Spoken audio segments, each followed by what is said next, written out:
exciting panel lined up for you today called Inside the Tech and Consulting Industry with Accenture, where you'll be able to learn, network, and discuss with Accenture employees from various backgrounds about their careers. Now I would like to hand it over to our speakers so they can introduce themselves. And we have 4 panelists lined up today. So Nicholas, if you want to go first, we're just like go from left to right.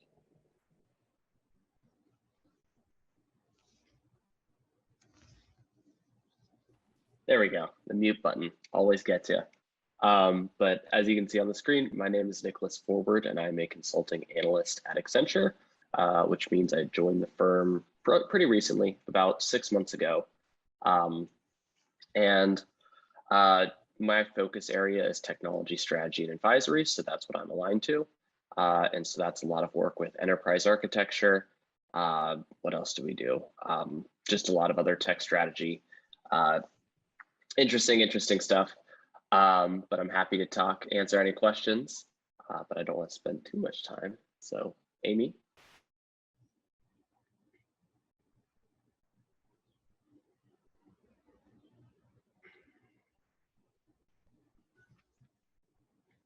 Okay, while we wait for Amy, I can get started in the meantime.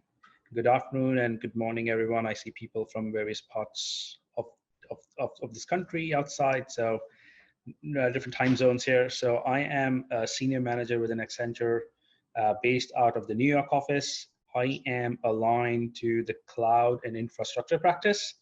I have been with Accenture for the last 10 years. I joined Accenture in the London office in 2012, moved to States in 2015, and most of my projects have been in the infrastructure, IT infrastructure, and M&A space. And nice to meet you all. All right. I can go next. I'm Coco. I'm a senior manager in our M&A strategy practice. I've been with Accenture for coming up on 6 years now, and actually joined out of business school. So primarily help our clients in a couple of different industries. I'm currently working on a technology client and doing some downstream integration with them. So nice to meet you all. Great, thank you so much. I don't think Amy's currently tuning in right now, so we'll probably just, have her come on later. But thank you all so much for the introductions. Now we will head into some general questions that our panelists can speak on, and then we'll turn it over to you guys, the audience, to ask any questions that you guys might have. And just as a disclaimer before we start, the opinions expressed in this event are those of the panelists. They do not purport to reflect the opinions or views of Accenture. So the first question is, briefly describe your career journey to date, and we could go in the same order, or anybody could jump in. Let's go same order. So as I said, I recently joined about 6 months ago. So my career journey is very short at this point. Prior to joining Accenture, I went to Emory University down in Atlanta, Georgia. If there are any Atlanta folks on the call. And I double majored in finance and physics. And just as far as career journey goes, as I said, I joined Accenture 6 months ago. Sort of the process for looking for a job, it's still fresh in my mind. But I spent a lot of time reaching out to people across different industries, across different companies. And I reached out to a couple people from Accenture, a couple people externally who I talked about Accenture as well.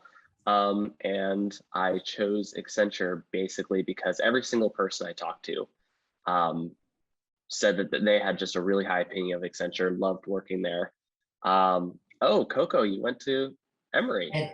Mm-hmm. Wow. I love seeing another Emory alumni on the call. But yeah, every single person I talked to who went to Accenture loved it here, really enjoyed what they did. So I figured that'd be a great place for me to start my career. Awesome. That's good to know, Nick, that you still remember the process of finding a job. Like, it's been a while I've done it because it's been 10 years now. So yeah, as I said, right, I got into Accenture in 2010. I joined as a consultant, and that's the last time I was looking for jobs. And then My first project was in the financial sector. So it was Morgan Stanley. They're trying to kind of consolidate their infrastructure and IT environment, and we were migrating some of the data centers. So that was a massive project. It was running across a couple of continents, Europe and North America.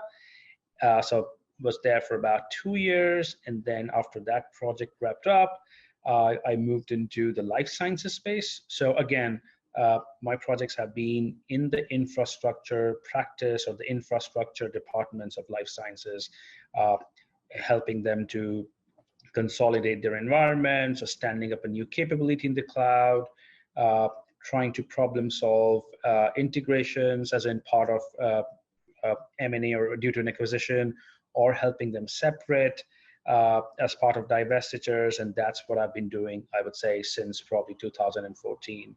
So it's been all IT infrastructure work that needs to happen as a result of a post-acquisition integration, when you're trying to kind of have two different companies who used to operate independently in their own ways. You try to bring them together and then harmonize their processes and then make sure that they're able to operate as a single organization. And that means basically kind of bringing together their tools, their operations, the way they do work, their applications, the ways of working, all that stuff. And the other side of my projects have been helping companies to separate, right? So when it's the way the separations work is that generally companies, what they do is they try to sell a part of their business. It could be either they make that business stand up on its own, or they sell it to another company. So in both these scenarios, you have their nuances, right? So when you're helping them to stand up as a new company, you kind of help them to build their own capabilities, right? You stand up their, I would say, cloud environments, their data centers, their workplace, their offices, their applications, so that they can support the business processes, their overall business operation style, all that stuff, right? And if it's been sold to another company, then it is more like how you kind of separate your environment from that outgoing business, and then also support the integration of this business, as in this organization, into the new company, right? That they will incorporate it into their own function. So from their standpoint, it turns out to be an integration. But then if you are from the seller side, you help them to kind of integrate it with the new buyers. So that's what I do. All right. So as y'all just learned a lot about M&A, which is also the world that I live in, I'm just going to focus on actually getting to this point. So I got a degree in biomedical engineering, which I decided I didn't like. And I think this is part of the purpose of the story too, as many of y'all are going into college or currently in high school. You don't have to figure it out all at the same time. So I think that you're looking for the things that you like, even in the experiences that may not be perfect.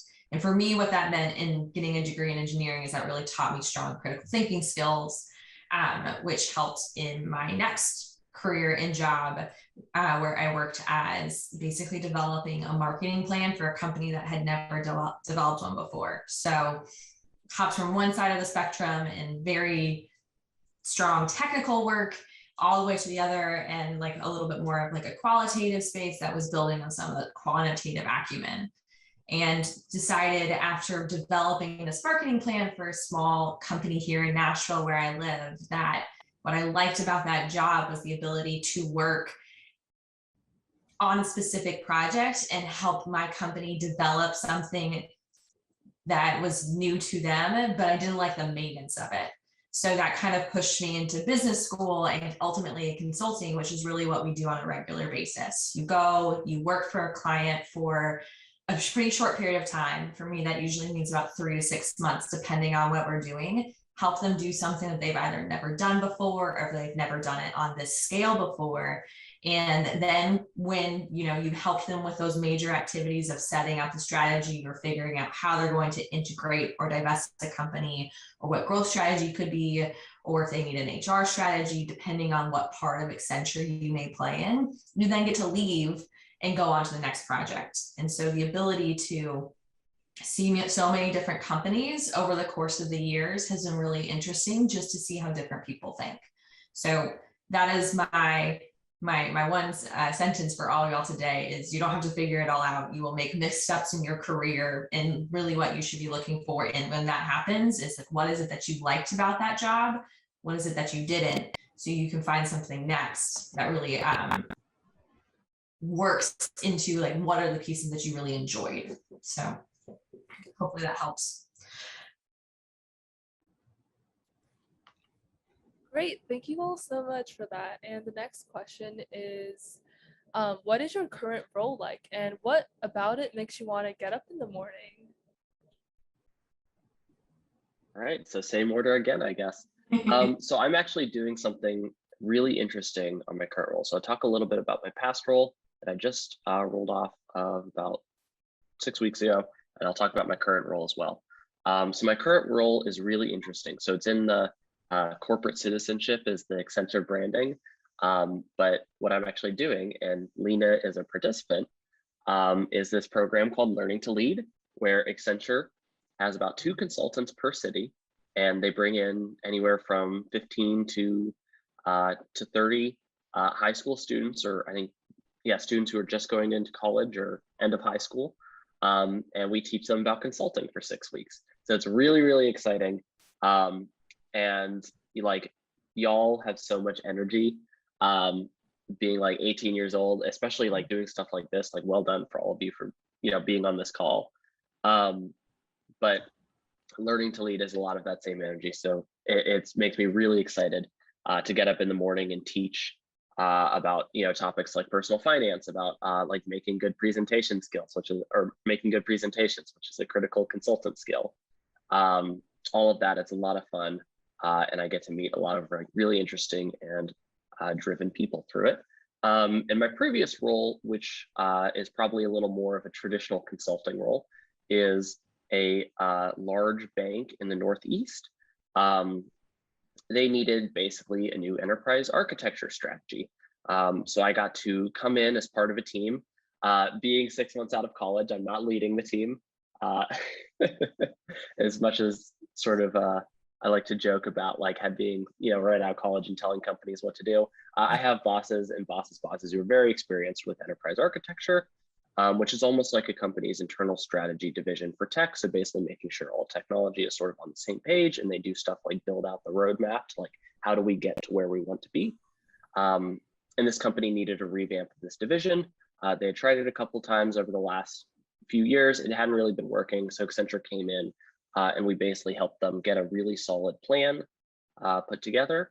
And I saw Lena wanted to drop more info about Learning to Lead program, since some of you all are high school students, but I think she's putting that in the chat, and I'm happy to talk at the end about that. But those are my 2 most recent roles. Definitely both of them have been so interesting, so amazing.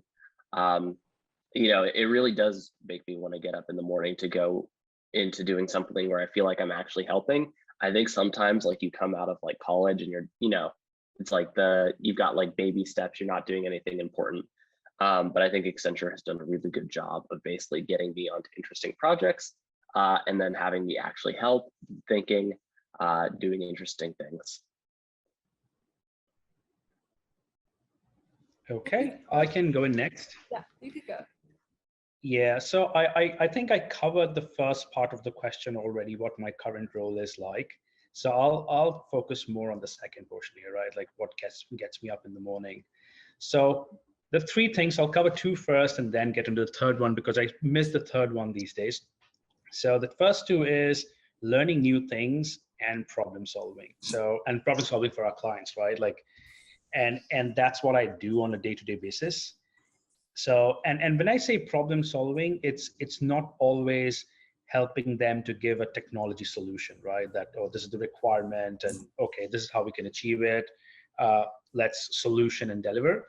Well, that's on a high level, that's what it is. But then in order to execute it or is deploy the solution, right, you have a lot of dependencies, right? Dependencies or prerequisites that other teams need to do, or other groups have to kind of align and understand that what needs to happen, right? So that's where the complexity comes in our work, right?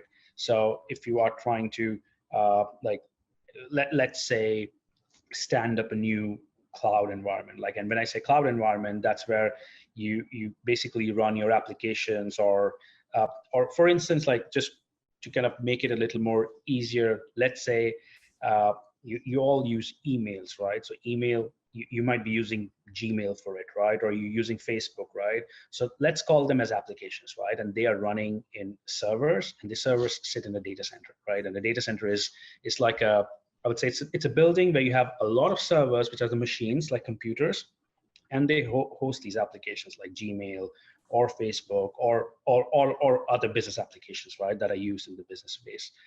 And when you're trying to make any changes, or if you're trying to stand these environments up, you need to come up with a plan and basically start implementing it, right? But when you do that, you understand that there are a lot of different areas outside the exact project that needs to be taken care of.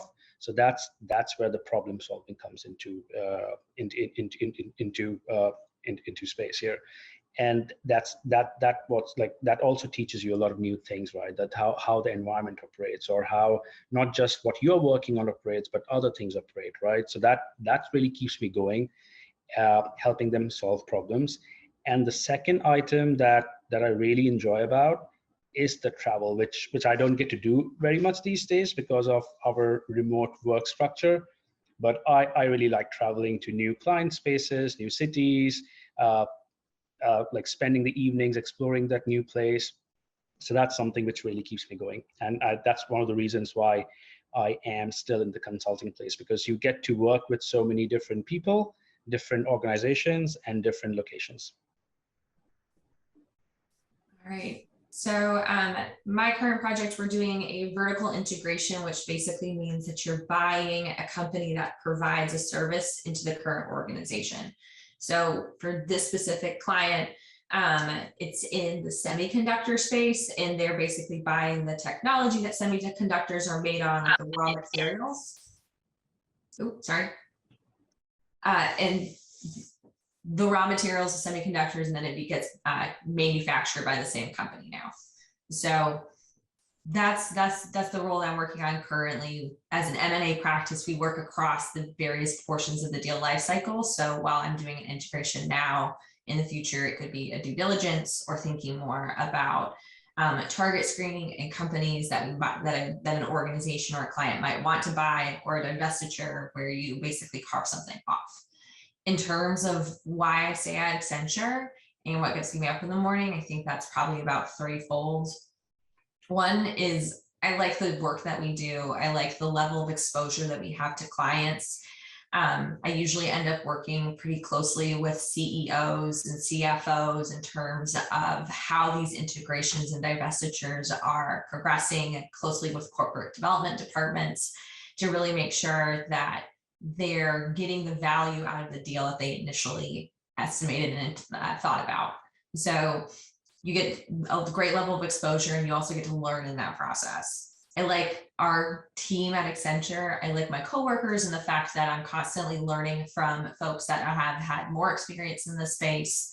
And as a senior manager, you really get to run a project and also create that environment and that culture in your smaller team, which really helps to bring a sense of community at a firm like Accenture that has 700,000 people. As a senior manager, you're really creating a culture for like the 10 that are on my project right now, and getting to know each other really well. And then I think the last thing about it is I feel like I'm constantly learning as part of that process. So, there's always more to learn. There's always a different way to be challenged. And I have a leadership team that exists at the firm that is constantly pushing me in to more challenging roles that have larger bits of responsibility, spaces I haven't worked before. And so they give you the support that's necessary to be successful, but they're also, enabling you to learn in a new environment, which keeps the work really interesting.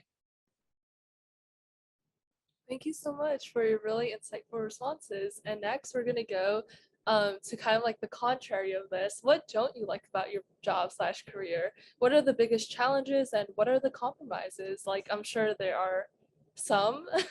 Yeah. All right. Dangerous question, Lena. Yeah, jokes aside, I genuinely don't have a big thing where I can point to that, like, yeah, this is not fun about my job. I think travel, from what I've heard, can get tiring if you're doing it every single week. But as far as Accenture goes, like the hours are pretty good for the most part, in my experience. Obviously, I've only been here 6 months, so I can't talk about it as much as our other panelists. One of the biggest challenges, though, is that you're always, or you basically every 6 weeks, every 2 months or 3 months or 5 months or however long it is, you roll off a project, and that basically means that you have to search for a new project. So you're almost like going through the job application process every 6 weeks, every couple months. So it's a challenge, but it's also a lot of fun because you get to network basically every day as part of your job. Talk to a lot of new people, talk to a lot of really interesting people about new projects. That is a challenge, but again, you sort of learn to love it. And as I said, it's a lot of fun getting to talk to really smart people every day about different projects, different roles.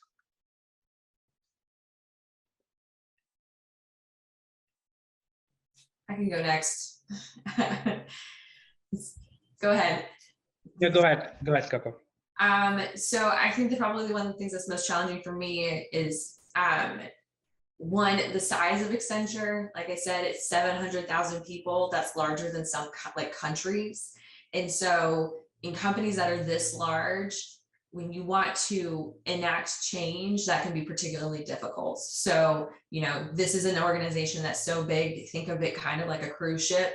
You can turn a cruise ship, it just takes a lot of effort to do so. That's also true of a company like Accenture. So, figuring out how to work in such a large organization can be difficult sometimes, and finding the right people that you need to support projects or provide perspective isn't always the easiest when you're thinking about an organization this large. The flip side is that person probably exists. There's probably someone at Accenture who knows a lot about it, just about any topic that you're thinking of. Finding them is not always the easiest. And the second thing is my hours are long. So it will certainly depend on where you are in your career, what portion of Accenture you're in. And that's probably, something that you all should think about as you start to interview for internships or other portions of, long-term careers too, in your first jobs, is there's a different flavor, especially for large corporations, in whatever group you are. So understand like what the hours look like for that group, because the balance of like work-life balance is not always perfect, and figuring out what good looks like for you is going to be an individual question. For me, it's usually fine, but I'm not going to tell you that I work 40 hours a week, because that's certainly not true. It's definitely much more than that. Okay, yeah, I can go in next here. Mm-hmm. So about not liking anything about my career or job, it's hard to find anything, to be honest. Like I really love doing what I do. One thing which I would just call out or highlight here is many times as consultants, we aren't part of the end-to-end journey, right? Like we are basically brought in to do a portion of the work, right? Or we are brought in to look into the problems and give recommendations, right? And not necessarily help them execute it, right? So that onus or that decision lies on our clients, right? They can do whatever they like. They can go by what we say, or they may choose to take our help for a component of the work and then try to do the remaining stuff themselves, right? So many times what you see is that you don't get the end-to-end picture, or you don't get to live the whole journey on many projects or many assignments. So that's one thing which I would say it would have been better if I could be part of it. So that's one. Challenge-wise, I would say, again, like you get into new projects, so you need to kind of come up to speed very quickly to understand what the dynamics are, what's expected from the client, and get going, right? Because in most of the assignments or engagements we are brought in, they are like very fast-paced dynamic environments. So at times you also need to reskill yourself, right? Like understand that, okay, what's exactly required. You may not have done that work in the past, so you need to kind of come up to speed quickly. And people enjoy it, right? And as Coco was saying, right, that there is a very strong network within Accenture, like with so many people around.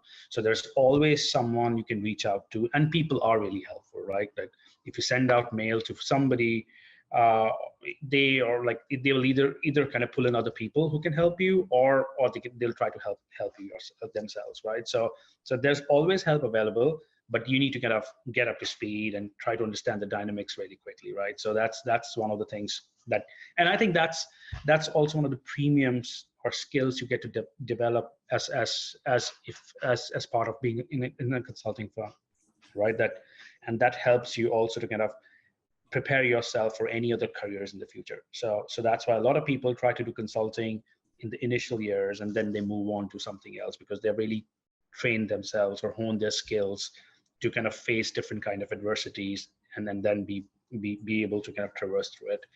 Compromise wise, I would second what Coco said, right? There could be really long hours, right? Because there could be some things that have to be turned around really quickly. Like probably you have a project, a meeting in like late afternoon, and you're expected to present it to the CEO next day morning. So you may end up doing a late night. You might hop into call at really odd hours if required. I wouldn't say it happens on a regular basis, that it just keeps on going for a whole portion of your career, but there are patches where you are really stretched, right? So that's one of the compromises that you just need to keep in mind.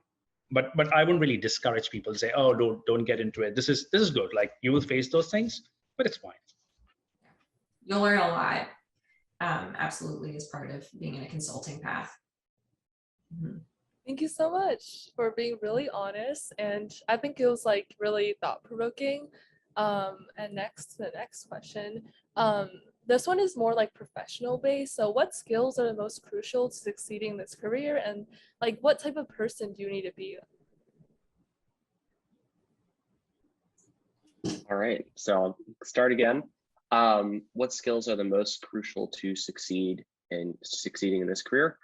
Learning quickly, I think it was already touched on, but as a consultant, you're constantly learning new things, right? You're expected to be the expert in a subject area. So you have to be the expert, right? You have to learn things. You have to, if there's something new, the expectation is that Accenture is on top of it. They know how to use, these different emerging technologies. So learning really quickly is just such a valuable skill. I'd say on a day-to-day basis, like one that I use all the time is like working with Excel, working with PowerPoint. So if you can get really quick with PowerPoint, really quick with Excel, and quick and good, then you will be set up really well as like an entry-level analyst to provide help instantly. What type of person do you need to be? You can't really be the type of person, at least in my experience, who just like waits for things to come to them.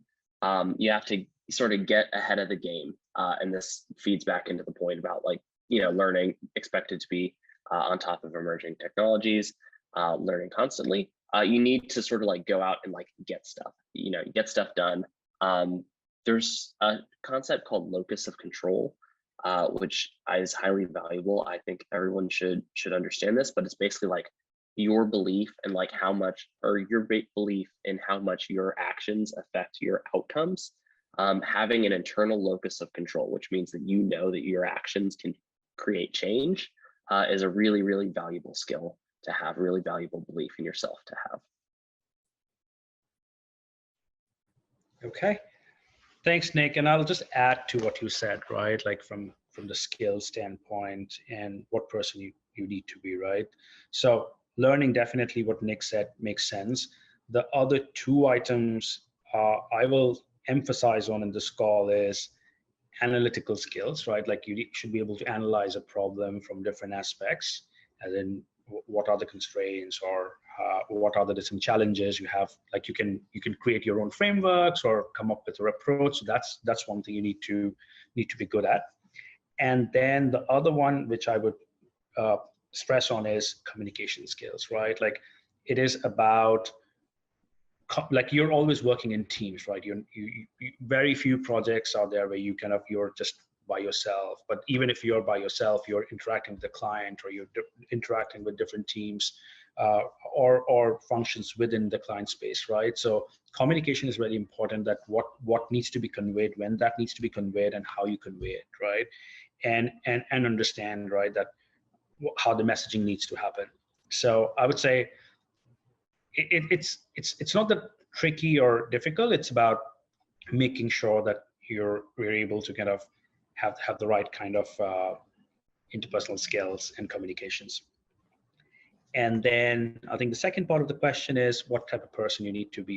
I think, again, like very much aligned with what Nick said, right? That you need to be a little proactive. Proactive is the word. Like it's very, very important. Like if you are in consulting, you need to be proactive and understand what's coming and be prepared. And I would say ahead in the game, right? Of whatever you're trying to do, and try to kind of already create a plan in your mind as you're looking at the problem.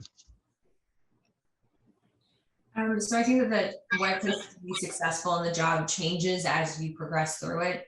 At the analyst and the consultant level, to me, it's knowing and owning the data and the work stream that you're involved with fully. So if you're in charge of a finance work stream on one of my projects, you need to know that information inside and out. That's what you're doing on a day-to-day basis. And so we as a project depend on you to fully own and understand what's going on there, so it can be wrapped into the larger program itself.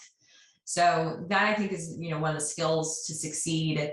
As you go further up to what was mentioned earlier, it is all about communication, about having empathy for your client and this big change that they're going into. No one brings an Accenture or really any consulting firm if it's something they think that they can manage on their own, or is something that's kind of a day-to-day change. They're bringing us in because something massive is happening in their organization and they want some help doing it. So that amount of change can bring a lot of stress for clients, and being able to empathize with them and really help them through that change is important. And then I fully agree on everyone else's points on, focus on learning, focus on being curious, and be really a self-starter in terms of making sure that you're going out and finding information as much as it's being given to you. Thank you so much. Those were invaluable insights. Now we'll go to our next questions. This one is kind of similar. What's the best piece of advice you have for students seeking professional advancement? And then after this, we're going to the Q&A session. So if anybody has any questions, feel free to put it in the chat in the meantime. So I'll start again. So the best piece of advice I've ever gotten is like, this was from a previous internship, and I was doing finance. Oops, maybe I have a little bit of feedback here. I was doing a previous internship, and it was investment consulting. So basically working with the pensions, 401ks, and I had a finance degree, or I was on the process to having a finance degree. And I was like, I will do all this. Like, I'm the expert. I will be awesome. And I got in there and I started working on stuff, and I didn't understand any of it. So like my response was to be like, heads down, like just, I'm going to get through this, like Wikipedia, Google, all these different resources. Didn't really work. And the advice that I got from my boss, who's Christopher Smith, he's a fantastic person, at the boss at the time, was like, people want to, if you ask for help, people will want you to succeed, right? So don't ever be afraid to ask for help. And I started asking for help. Things got a lot better. And one form of asking for help is networking. That's not to say that that's the only reason that you do network, but if you are a student looking for a certain career, then asking for help from people in that career, asking them questions about how they got to where they are, if they have any recommendations for you. Really, really do not be afraid. And again, if you ask for help, these people will want you to succeed, right? They want to see you do well. So that would be my piece of advice. And no one does it alone. Yeah. So I would say the best advice, I think, what I think really matters, right, as a student seeking professional advancement, it is have an open mind. Don't be afraid to try new things. right? Like I know that many times, like we're not very sure about what that entails to, or you don't have a background, or as Nick mentioned, right, that it was a new challenge, and then like you try to learn or pick up things as you work or as you deliver. So I think to kind of make sure that you do it, or you succeed in these kind of situations, is have an open mind.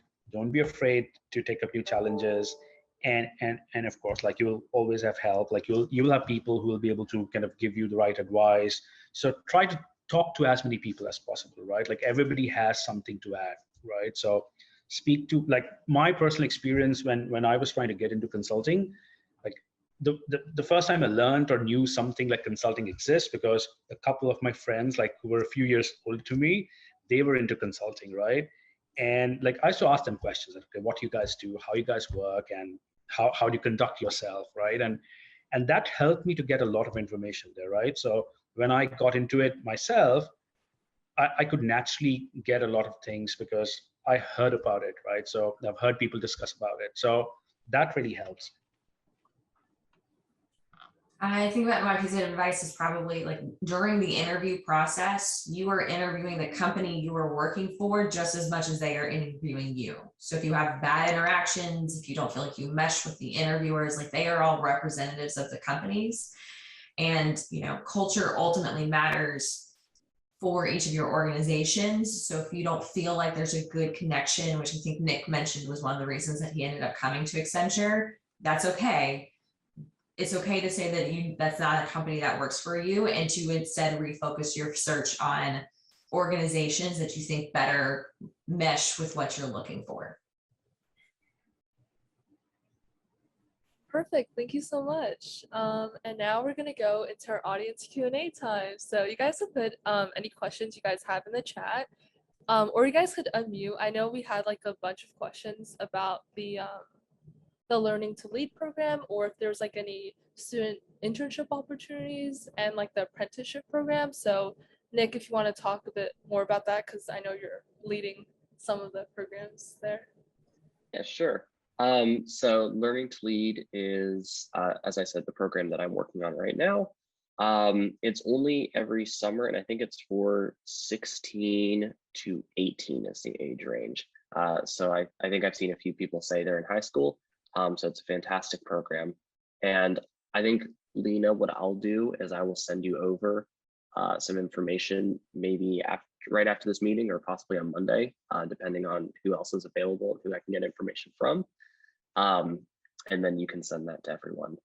And it's only US based. So I think it's in 11 cities right now: San Francisco, LA, Minneapolis, Dallas, New York, DC, Detroit, Philadelphia, Atlanta. I think I'm missing one. I think you can also join virtually as well, through a couple other cities in the US. For summer internships, I know Accenture does have an internship program. This is typically for college students after their junior year. And Accenture is doing a lot of hiring through this program. So for example, in Philadelphia, there are tons of, it's a really exciting time to be in the office right now, because there are lots of summer interns coming through who are, helping on projects. They're talking and having a great time. A lot of summer intern networking events. So I can't speak to like the specific like process for application, because it changes year to year. But those are fantastic programs. And I think if anyone is currently about to join their junior year of college, about now is when Accenture starts recruiting. So this would be a fantastic time maybe to reach out to someone at Accenture through LinkedIn and say, hey, I'm interested in your summer internship program. I'd love to talk to you about Accenture. I also recommend going through your school's like career centers. They're going to have more information. We'll know the timelines, because it does differ a little bit by school, depending on what avenue you're going through, and your schools individually should know that information better than probably we can answer it for every specific institution. Great, thank you. And I know someone has a question in the chat for my future career, I always consider the community, like the teleworking amongst employees. What's that like? Presumably at Accenture. So I can speak to this a little bit. I'm actually 50-50 on client site right now, 50% working remotely. I think that, to be honest, like we don't fully know what the future of work looks like, and it's a constantly evolving environment. So some projects are going back to being more in person, some are still 100% remote, some are like where I am right now, which are about 50-50. And so, you know, there's a variety of different tools like Zoom and team sites and anything else that help with all of that collaboration. I think the thing that ends up being most important between teamwork and telework is to make sure that you're reaching out regularly and having those conversations with the team that you're working with your managers, etc., so that you build that relationship, and then also make sure that you fully understand what your team is asking you to do and to be successful on those projects. But honestly, I think the transition has been much more successful than probably folks would have anticipated a couple of years ago.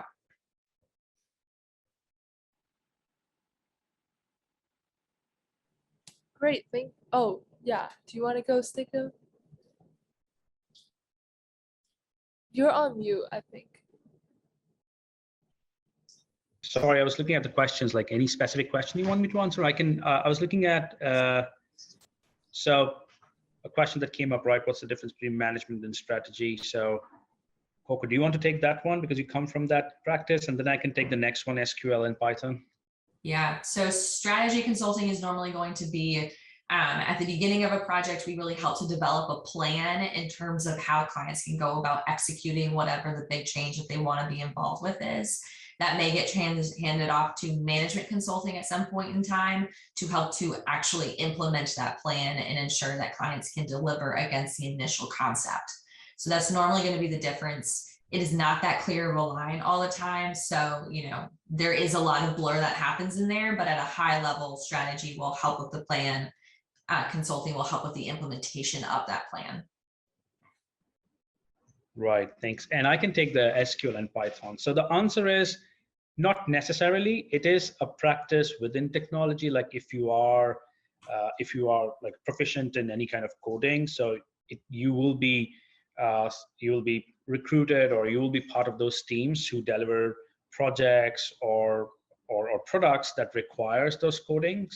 But then overall, I wouldn't say that you need to be a coder or a coding specialist, even if you are in the technology space, right? It depends, right? Even in technology space, you could be working, or you should have the capability to kind of work with multiple coders to get the work done or get the output done.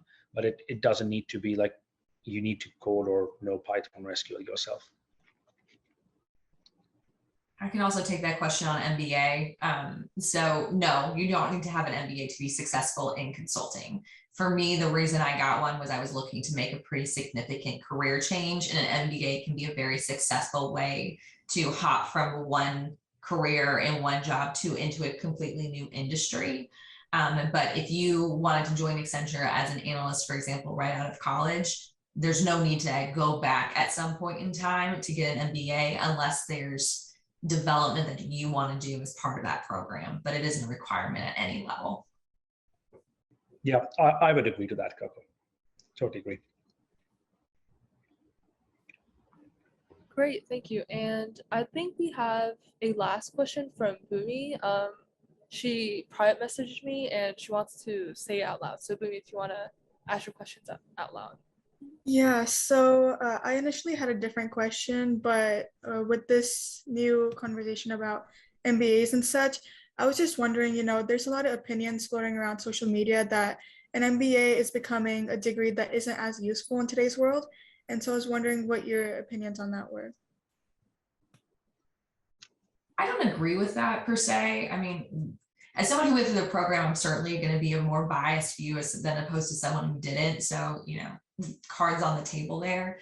I think like most things in life, MBA programs are what you make of them. So, and why you wanted to do it originally. So if you wanted to go in and change careers and this was your way to do so, it can be very successful. If you want to go and develop a network and, really like create a foundation of professional contacts for the future, it can be a great way to do that. So I think it's a little dependent on like what you want from the program itself, and then whether or not you're investing the time to see that fully realized. I think it is totally fair to say that it's a very expensive investment, both in terms of dollars and tuition and time. And so going in with a really clear plan of what you want to it is going to be important to make sure that you're actually realizing the full value.